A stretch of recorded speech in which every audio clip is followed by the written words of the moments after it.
ಅಪರೂಪದ ನಾಯಕರು, ರಾಷ್ಟ್ರ ಕಂಡಿದ್ದ ಯಾಕಂತಂದ್ರೆ ಸ್ವತಂತ್ರ ಭಾರತದಲ್ಲಿ ಇವತ್ತು ಆಧುನಿಕ ಭಾರತ ಆಗಿರ್ಬೇಕಾದ್ರೆ ಇವ್ರ ಪಾತ್ರನೂ ಕೂಡ ಬಹಳ ಇವರು ಕೇಂದ್ರದಲ್ಲಿ ಅನೇಕ ಖಾತೆಗಳನ್ನು ನಿಭಾಯಿಸಿ ಉತ್ತಮವಾದಂಥ ಆಡಳಿತಗಾರರಾಗಿ, ಒಳ್ಳೆ ಆಡಳಿತಗಾರರಾಗಿ, ಮತ್ತೆ ಹಸಿರು ಕ್ರಾಂತಿಯ ನಮ್ಮ ದೇಶದಲ್ಲಿ ಆಹಾರದ ಕೊರತೆ ಇತ್ತು, ನಾವಿನ್ನೂ ಸ್ವಾವಲಂಬನೆಯನ್ನು ಮಾಡಿರಲಿಲ್ಲ. ಬಾಬು ಜಗಜೀವನ್ ರಾಮ್ ಅವರು ಕೃಷಿ ಸಚಿವರಾಗಿ, ರಕ್ಷಣಾ ಸಚಿವರಾಗಿ ಮತ್ತು ಇನ್ನಿತರ ಸಚಿವರಾಗಿ ಬಹಳ ಉತ್ತಮ ರೀತಿಯಲ್ಲಿ ಕೆಲಸ ಮಾಡಿದ್ದಾರೆ. ಅವರನ್ನು ನೆನ್ಕೊಳ್ತಕ್ಕಂಥದ್ದು ನಮ್ಮೆಲ್ಲರ ಕರ್ತವ್ಯ.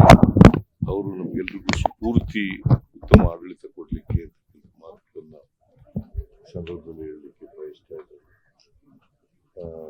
ಅವರು ಒಬ್ಬ ಈ ದಲಿತರು, ಹಿಂದುಳಿದವರು, ಅಲ್ಪಸಂಖ್ಯಾತರು, ಕಾರ್ಮಿಕರು ಇವರ ನಾಯಕರಾಗಿದ್ದರು. ಇವರಿಗೆ ಬಹಳಷ್ಟು ಇವರನ್ನ ಸಾಮಾಜಿಕ ನ್ಯಾಯ ಕೊಡಲಿಕ್ಕೆ ಬಹಳಷ್ಟು ಪ್ರಯತ್ನ ಮಾಡಿದ್ರು.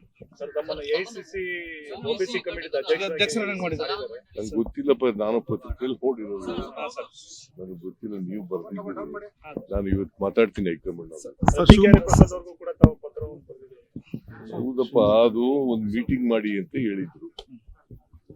OBC ಅಧ್ಯಕ್ಷರು, ಕೇಂದ್ರದ OBC ಅಧ್ಯಕ್ಷರು ಕರ್ನಾಟಕದಲ್ಲಿ ಒಂದು ಮೀಟಿಂಗ್ ಮಾಡಿ ಅಂತ ಹೇಳಿದ್ರು.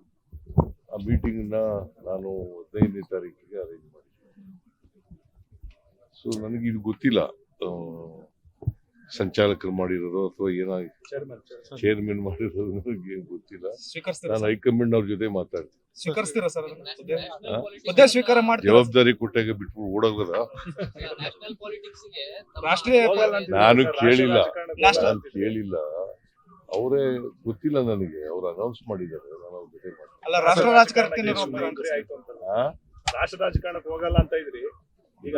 ರಾಜಕಾರಣ ಅಲ್ಲ ಇದು. ಏನಂತ ಪೋಸ್ಟ್ ಕೊಟ್ಟಿದ್ದಾರೆ ಗೊತ್ತಿಲ್ಲ ನನಗೆ. ಯಾಕಂದ್ರೆ ಒಂದೊಂದು ಪತ್ರಿಕೆಯಲ್ಲಿ ಒಂದೊಂದ್ ತರ ಇದೆ, ನೋಡ್ತೀನಿ, ಕೇಳಿ ಮಾತಾಡ್ತೀನಿ. ರಾಯರೆಡ್ಡಿ ಅವರು ನಿಮ್ಗೆ ರಸ್ತೆ ಅಭಿವೃದ್ಧಿ ಆಗಬೇಕಾದ್ರೆ ಗ್ಯಾರಂಟಿಗಳನ್ನ ಬಿಡಿ ಅಂತ ಹೇಳಿದ್ದಾರೆ ಸರ್. ರಾಯರೆಡ್ಡಿ ಅವರು ನಿನ್ನ ಹೇಳಿಕೆ, ನಿಮ್ಗೆ ರಸ್ತೆ ಅಭಿವೃದ್ಧಿಗಳು ಆಗ್ಬೇಕನ್ನೋದಾದ್ರೆ ಗ್ಯಾರಂಟಿಗಳನ್ನ ತಗೊಳ್ಳೋದು ಬಿಡಿ, ನಾನು ಸಿಎಂ ಗ್ಯಾರಂಟಿ ಯೋಜನೆಗಳನ್ನ ಬದಲಾವಣೆ ಮಾಡೋ ಪ್ರಶ್ನೆನೇ ಇಲ್ಲ. ಗ್ಯಾರಂಟಿ ಯೋಜನೆಗಳು ಬಡವರು ಕಾರ್ಯಕ್ರಮಗಳು, ಎಲ್ಲಾ ಜಾತಿ ಬಡವರು ಮಾಡ್ತಕ್ಕಂಥ ಕಾರ್ಯಕ್ರಮಗಳು. ಅವು ಆರ್ಥಿಕ ಸಾಮಾಜಿಕ ಶಕ್ತಿಯನ್ನು ತುಂಬತಕ್ಕಂಥ ಕಾರ್ಯಕ್ರಮಗಳು. ಅವನ್ನ ಮಾಡೋ ಪ್ರಶ್ನೆನೇ ಇಲ್ಲ.